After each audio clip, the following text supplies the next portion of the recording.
salami simpuring jantan bupati sareng Pak Wakil Bupati simpuring tara kantos ngahutang.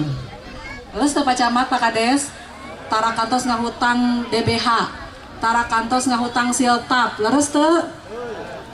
Bager teu? Sok telat tara salami abdi bupati. Tapi tos bager teh kalau kesok diomongkeun wae. Bari jeung ulah dipepenak jeung warga masyarakat aneh-aneh. Ya, padahal zaman abdi Bu, siltap tara telat, DBH dibayarkeun wae.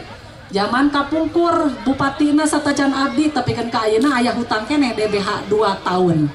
Hayang dibayarkeun ke bupati ayeuna sia teh teu boga ka era.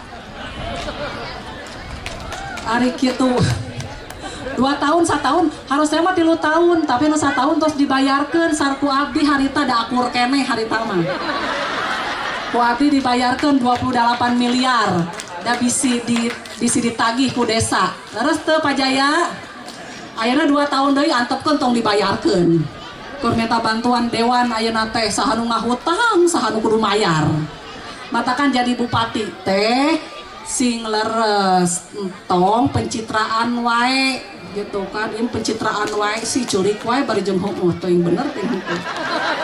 2 tahun Pak Kades DBH zaman bupati baheula 2 tahun tadi dibayarkeun. Zaman Ambu Ane mah can pernah DBH tadi dibayarkeun leres teh.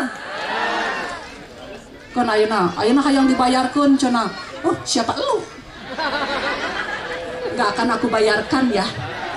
Lu yang hutang, gue yang bayar, enak aja lu. Zaman Ambu Ane mah DBH tidak pernah saya telat. DBH dibayarkan. Sementara itu, dalam keterangan tertulisnya, Deddy Mulyadi menanggapi pernyataan Ambu Ane. Ini, pernyataan Ambu Ane, bukan urusan rumah tangga, tapi aspek yang tata kelola keuangan daerah. Karena yang muncul ke permukaan bukan suami, tapi mantan bupati, ujar Deddy Mulyadi. Deddy menemui Sekda Purwakarta Norman Nugraha untuk menanyakan terkait utang 28 miliar yang disebutkan Ambu Ane. Waktu saya jadi bupati, Norman ini menjabat Kabid Perencanaan Keuangan Daerah, katanya.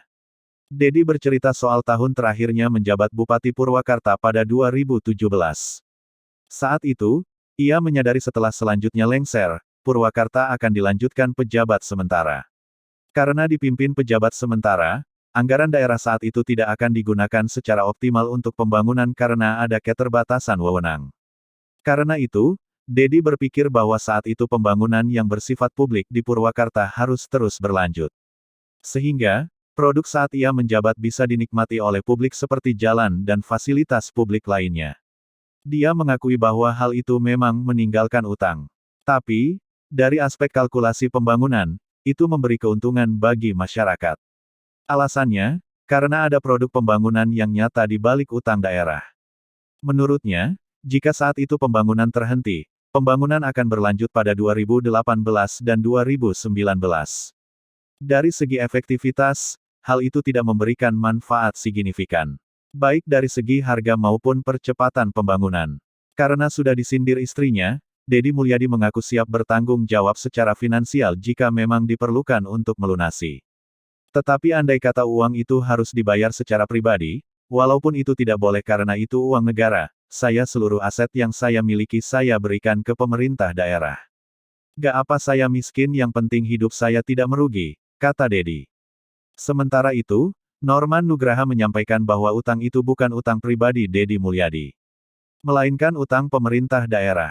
Kata dia, utang DBH sudah melalui mekanisme neraca dan audit Badan Pemeriksa Keuangan yang tercatat sebagai Laporan Keuangan Daerah tahun 2017. Isinya, menyebutkan bahwa Pemkab Purwakarta mempunyai kewajiban terhadap desa kaitan dengan DBH. Sehingga, terkait utang itu, tidak bicara pribadi, melainkan pemerintah daerah. Saat ini, utang pemerintah daerah itu tersisa 19,7 miliar rupiah. Rinciannya, utang 2019 tersisa sekitar 250 juta rupiah.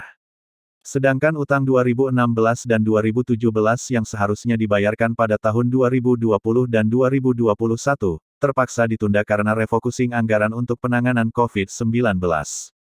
Begitu juga di tahun-tahun 2022 sampai tahun 2023 pembayaran harus ditunda karena Pemkab Purwakarta sedang fokus mengejar target ketertinggalan pembangunan sehingga belum bisa menganggarkan uang 19,7 miliar rupiah tersebut.